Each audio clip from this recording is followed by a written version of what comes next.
Hello out there, fellow mathletes. Root Beer here with question number 8 on the 2003 grade 7 level Gauss contest.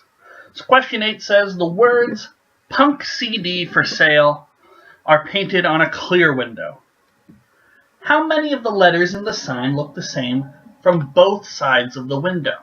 So if we think about it, if we think we're painting it on the window, it's happening in our mind, and if you're not that good at reasoning like this, there are other ways to do it. But just think about it in your mind.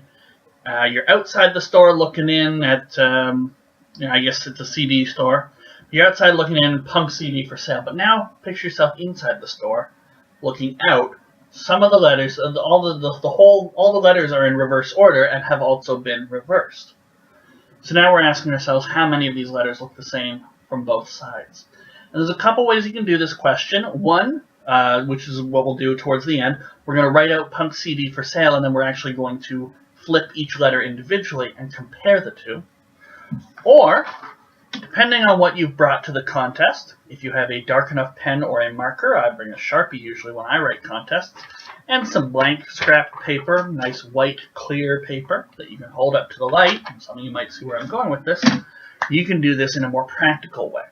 There are certain things I tend to recommend you bring to contests. A Sharpie is a great one.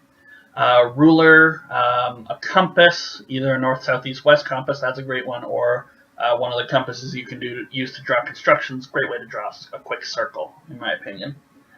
Did I mention little 3D shapes, like a little cube, a little sphere, a little pyramid? These are good things to have around as well, because some of the harder questions are 3D spatial reasoning questions. And it's great to have those to sit and go, look at that sort of thing. Okay, calculator obviously brings to your exam if you can. But what we're going to do is we're going to write Punk CD. Let's say here, Punk CD for sale. Okay. So I have written Punk CD for sale here. Okay. And already, thanks to my light source, I can actually read it on the back.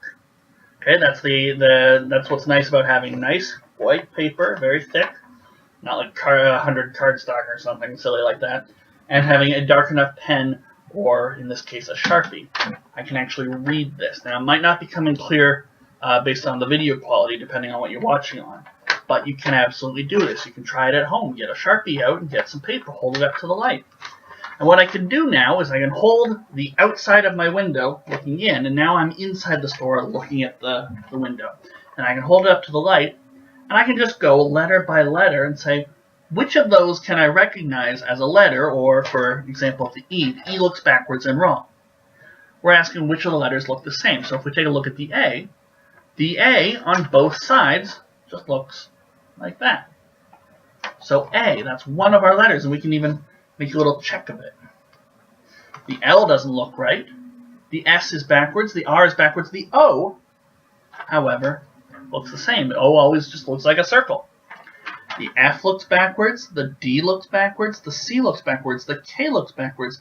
The N looks backwards. The U, however, the U is just a scoop. That's the same from either side. And the P looks backwards.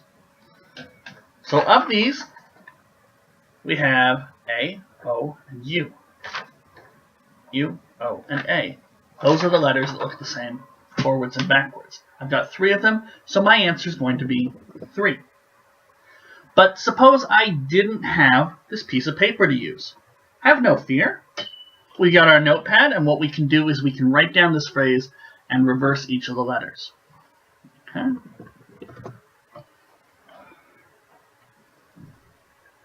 So, Punk CD for sale. Okay. So this is how the letters would look outside the shop. And now in red, we're just going to flip them. So we see how the letters would look inside the shop. Now this isn't the way it's going to be read inside the shop. Inside the shop, it'll actually look like this. We just saw that. But what we can do is we can individually reverse each letter. It doesn't matter the actual ordering of all the letters together to make a phrase. What matters is how do the letters look when they're flipped around. So for example, F flips like this. This isn't going to be a letter that looks the same both ways. But O, flipping it like that, and we can just take our time and reverse each letter. D looks like that, C looks like that. K flips around. N.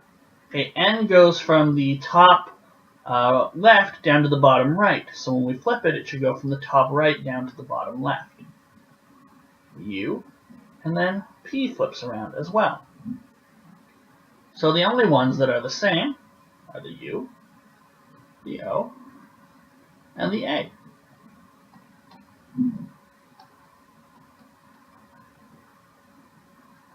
So 3 letters look the same. And that was A, I believe. Just double check. Yeah, A.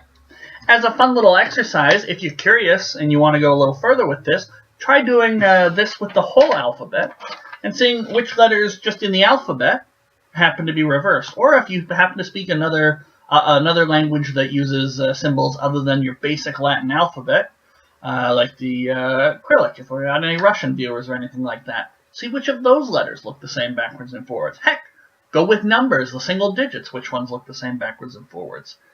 7 won't, but 8 sure will. Just fun little extras that you can do. For now, we're going to move on to question number 9. So that was question 8. Got our answer of A, and we're looking forward to question number 9 as we're almost done part A of this contest. So I'll see you for question number 9 in the next video.